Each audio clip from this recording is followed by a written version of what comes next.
भामट्या वधूवर सूचक मंडळाचा सोलापूर जिल्ह्यात धुडगूस। सोलापूर जिल्ह्यातील काही तरुणांची लग्ने जुळवून देण्याची टोळी निर्माण झाली आहे। लग्नाला असलेल्या सावजाला हेरून ही टोळी लाखो रुपयांचा मलिदा उकळत आहेत। सध्या मुलींची संख्या कमी झाल्यानं मुलांच्या लग्नाचा प्रश्न गंभीर झाला असून शहरी व ग्रामीण भागातही मुलांची लग्ने जमत नसल्यानं त्यांचे कुटुंबीयही हवालदिल झाले। राष्ट्रवादी काँग्रेसचे नेते रमेश बारसकर यांच्या नेतृत्वाखाली लग्नाळू मुलांचा सोलापूर जिल्हाधिकारी कार्यालयावर निघालेला मोर्चा राज्यभर चर्चेचा विषय ठरला।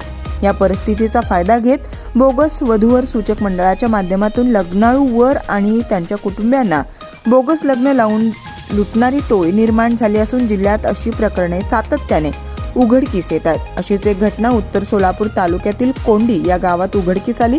लग्न सोहळ्याचा विधी आनंदात पार पडला। 2 दिवसांच्या कालावधीनंतर सत्यनारायणाची पूजा करण्याची धांदल सुरू होती। उशिरा लग्न झालेला नवरदेव मधुचंद्राच्या रात्रीची स्वप्न पाहत असताना नवरी दागिन्यांसह मोबाईल घेऊन पळून गेली।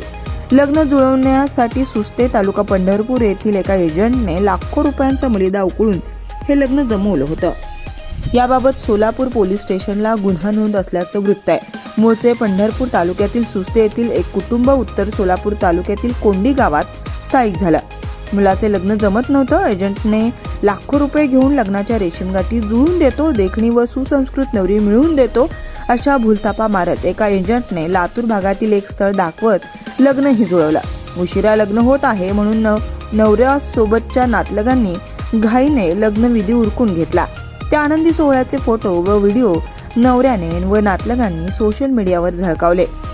उशिरा लग्न होऊनही सुंदर नवरी मिळाल्यानं नवरा भलताच आनंदात होता, पण हा आनंद 2 ते 3 दिवसात पार मावळला।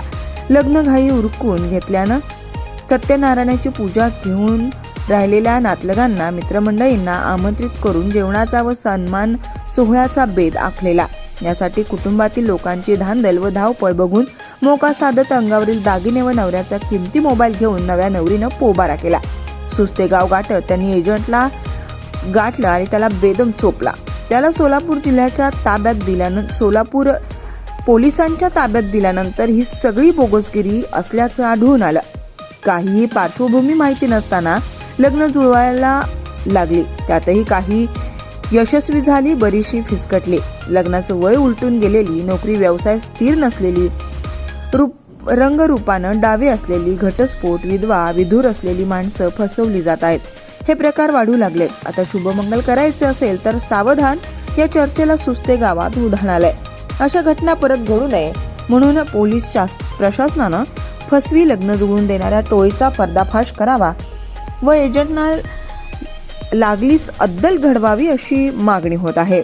वधूवर सूचक मंडळाच्या माध्यमातून लातूर भागातील काही भामटे, सोलापूर जिल्ह्यातील काही तरुणांची लग्न जुळवून देण्याची टोळी निर्माण झाली। लग्नाला असलेल्या सावजाला हेरून ही टोळी लाखो रुपयांचा मलिदा उकळून अशी लग्न जुळवून देत असल्याच्या अनेक घटना सोलापूर जिल्ह्यात घडल्या आहेत। या टोळीत देखण्यात तरुणी व महिलांचाही सहभाग असल्याचं दिसून येत आहे।